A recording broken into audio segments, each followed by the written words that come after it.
Welcome to Served and Protected.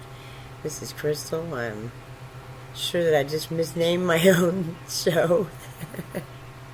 Anyway, I think I really should stop everything and go back to the basic thing that is my basic theory. I branched a lot of stuff from, and it's called the Brownie Theory.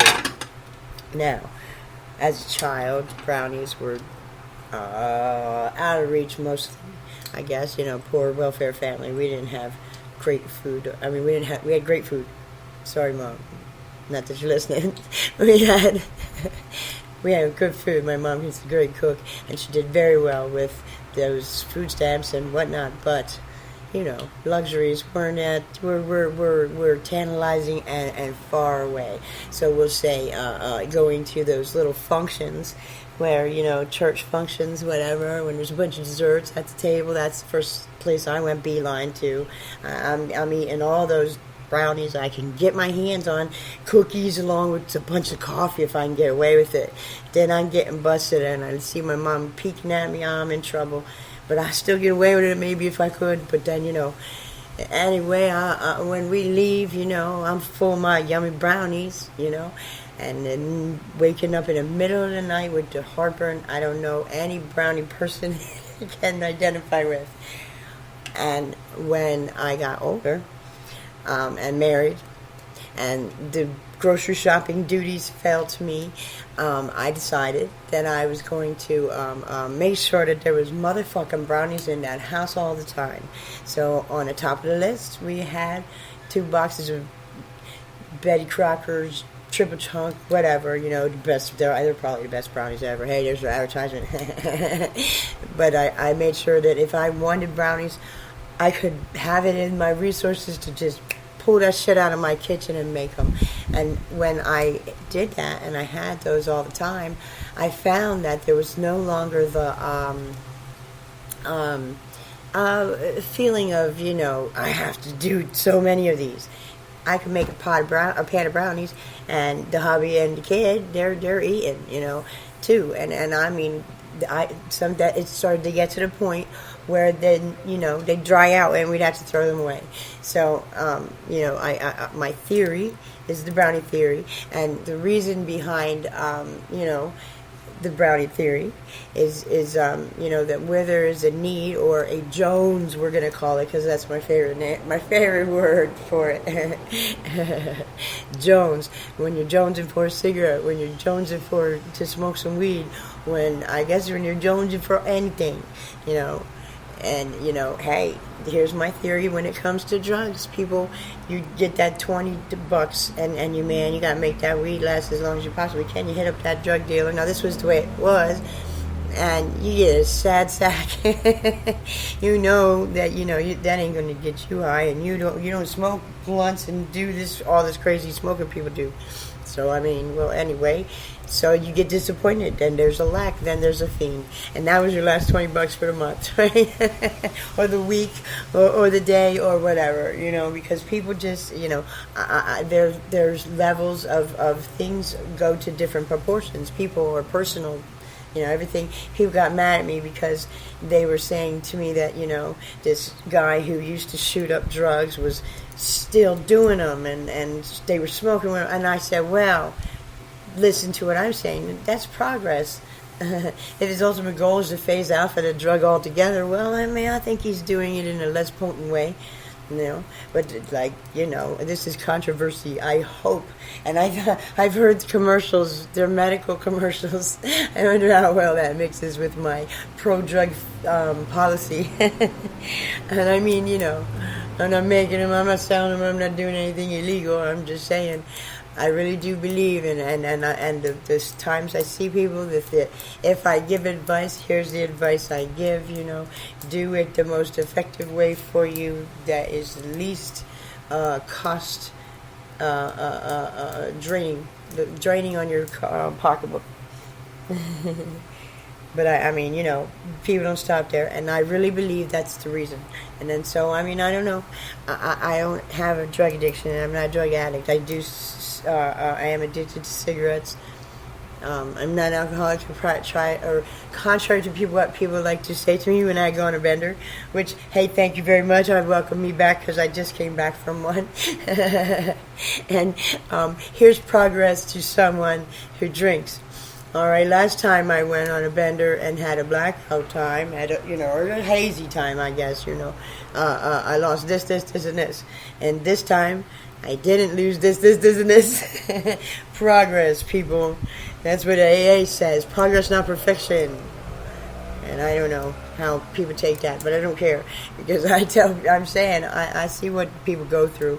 Because they struggle for a standard that shouldn't be applied to them at all. And I suppose in a country where we're all equal, how come everybody's talking about different races and shit? I'm sure I just had slipped that in. For some reason, that just came to my mind. It's all crazy people. But I mean, that's the thing. So if you have these different races and you must celebrate diversity, make up your fucking mind. Are we all equal, or do they get preferential treatment over me, or I get preferential treatment over them? I just do not understand this country and the way they try to say they believe and run this country. So anyway, hey, Crystal for president, fucking A, right? I'll take the job if you just put it in my lap. And fuck that. And really, look, I already have all of these, rumors and rumors and rumors and rumors and rumors. And hey, man, come on out with some dumb shit, because my thing would be, look, I've been abused by the justice system. I've been abused by the mental health system, misdiagnosed, mismedicated, lied about. I mean, hey, yeah. If you run a Google search on me now, I guess I'm gonna be embarrassed. But maybe I'll lose a listener, maybe I'll gain a few. I don't fucking know. I just know that nothing is right in this country. There is no truth to the fact that agencies do with this. And hey, some people, I apologize to all you folks that either are just starting out and have yet to become jaded or whatever, or are not the type, because there are some that are not the power monger types, but there are others that can't, and there are others they get personally offended. There's many reasons why people abuse their authority, but the thing that I see about it the most is I don't know. I guess I'm feeling of inferiority. Well, I'm not sorry to tell people, the 5 of you that listen, maybe, that I'm better than a lot of people, and people that are out there just start to stand up and say there are some of us that are just better than others. But I also want to add to that my better is different than someone else's better. People that think it's important to not drink alcohol will turn around and backbite you from hell. So I don't know which is worse. I have had defamation of character happen to me in a very, really awful way. So, I mean, I remember saying to myself when I was young, who cares if people think this bad stuff about you? Well, I don't know. I mean, the bad stuff they think about me is worse. But I do love this beautiful woman. I'm sorry to have forgotten your name. Out there working at the hospital as a security guard at the entrance to the emergency room, and she is going to UNU. I hope I said that right. And she wants to be a forensic psychologist and work for the FBI. And I said, oh shit, you want to be a Fed? I'm going to talk you out of it. So I started talking to the beautiful woman, and I said, what makes you want to do that? The Feds, those are some crooks. She said, well, I am convinced that a lot of people are wrongly convicted and serving prison sentences, and she would like to right that wrong. Fucking A, shout out to you, beautiful girl. Thank you for doing that, and thank you for seeing that. As someone who's probably only had people she's seen it happen to, I hope. Anyway, I don't know where my tangent went. The basic thing was all about the Brownie Theory, and now wrapping it back to the Brownie Theory that it's going to be titled here is that The Brownie Theory basically is that when you know there is a need, and that need is met in whichever which way it needs to be met, which we don't know, but in whatever which way it needs to be met, then that need goes away, and it settles something inside of you, and when you can have, and the other big thing is giving someone control back of their own space, so that the control that was taken from them in whatever way they were traumatized, they can regain by being able to put the milk in a certain spot in the fridge, which is my own stupid example. I like people say, "Oh, really? Yes. I would like to be able to have all my shit. I mean, my eggs go here, my dish goes here, my dishes here, whatever goes there and stays, and gets messed up only when I, get a little out of sorts, which happens." But I always come back to it, because right now I'm looking at the room I trashed as I was falling into a massive depression, and and I went on a little bender. And I think part of the reason I had such a, I just say because I suffer while I'm detoxed, and I didn't really beat anybody up or get beaten up.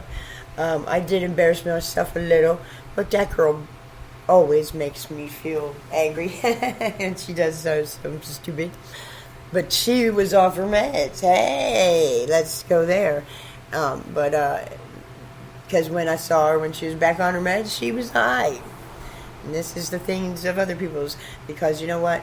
Your medications are illegal, some of them, and you know what? It sucks, because I know, my medication's finally legal, but do you know how long that takes? Because especially when someone comes out and says to me, "Hey man, my med's crack," because I do believe there are people, and the shamefulness that comes with it, with that being your medication, is but I can't imagine that. I can't imagine somebody functioning on crack. They just think it's boring to sit around and smoke crack all the time. Now, if you toke on some crack and you go do your job and then come back, and I don't know. I just don't know. I'm not sure. That's not my thing. But anyway, I don't condemn crackheads. I know I do condemn crackheads, because there are crackheads in every drug people do. Crackheads just chiselers. Chiselers are someone that will bum a cigarette off of you with a full brand new pack in their pocket of better cigarettes than yours. Alright? Chiselers getting to be worse. No. But chiselers, you all know those kind. Or someone that, will borrow $10, but their bank accounts, triple chunk yours all the time. Anyway, triple chunk brownies. I might have to get me some of them. And and bake them. I haven't had, and bake them in tribute to my suicided nephew, who I am proud of. People, I'm sorry. I know. I'm not sorry. I have to change my wording every day. I am not sorry. I am proud of this child who pulled himself out of this ugly world, possibly as a result of depression from the COVID shot. So I apologize almost to the people that say, get the shots. And there are people close in my circle that, I don't know about close in my circle, but people that, I guess I just don't fit in a lot. But I just never trusted something that came out so fast. I'm sure I've had COVID, different strains. I mean, I don't know. I know I didn't know. I lived off grid, and the small circle of people that I knew, I do believe all one by one came down with the shit and gave it to me as well. And it was a long time cold, and this was the first time. This was in 19, I guess. And then, I am sure that I had it. I mean, I may have had it on my way out of jail, but I also may have had it, from my sweet, wonderful boyfriend for a short time. Oscar, come back.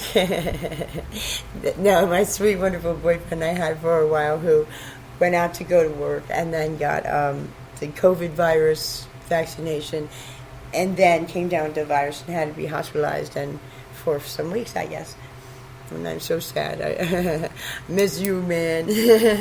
And miss a lot of you people out there in Nevada. I can't believe it.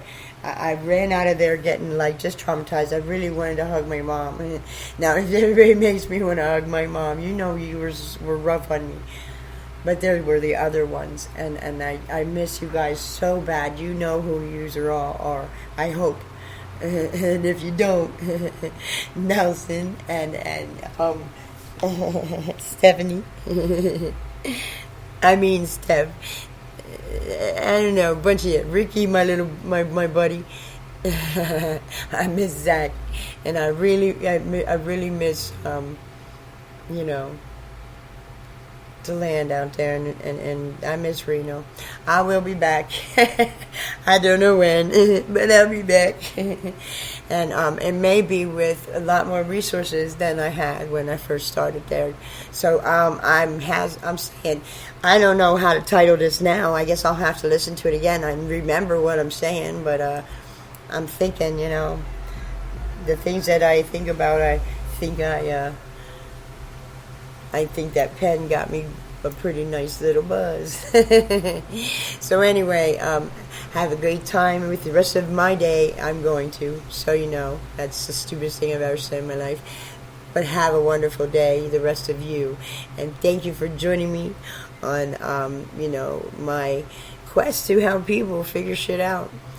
This has been Served and Protected, and I am Crystal Luscan, your host. Thank you for listening.